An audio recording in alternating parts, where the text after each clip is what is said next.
Men and vows. Moses spoke to the heads of the tribes of the people of Israel, saying, This is what the Lord has commanded. If a man vows a vow to the Lord, or swears an oath to bind himself by a pledge, he shall not break his word. He shall do according to all that proceeds out of his mouth. Women and vows. If a woman vows a vow to the Lord and binds herself by a pledge, while within her father's house in her youth, and her father hears of her vow and of her pledge by which she has bound herself and says nothing to her, then all her vows shall stand, and every pledge by which she has bound herself shall stand. But if her father opposes her on the day that he hears of it, no vow of hers, no pledge by which she has bound herself shall stand. And the Lord will forgive her, because her father opposed her.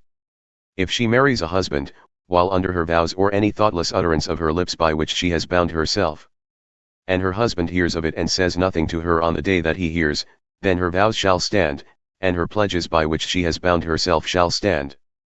But if, on the day that her husband comes to hear of it, he opposes her, then he makes void her vow that was on her, and the thoughtless utterance of her lips by which she bound herself. And the Lord will forgive her. But any vow of a widow or of a divorced woman, anything by which she has bound herself, shall stand against her. And if she vowed in her husband's house or bound herself by a pledge with an oath, and her husband heard of it and said nothing to her and did not oppose her, then all her vows shall stand, and every pledge by which she bound herself shall stand. But if her husband makes them null and void on the day that he hears them, then whatever proceeds out of her lips concerning her vows or concerning her pledge of herself shall not stand. Her husband has made them void, and the Lord will forgive her. Any vow and any binding oath to afflict herself, her husband may establish, or her husband may make void. But if her husband says nothing to her from day to day, then he establishes all her vows or all her pledges that are upon her. He has established them, because he said nothing to her on the day that he heard of them.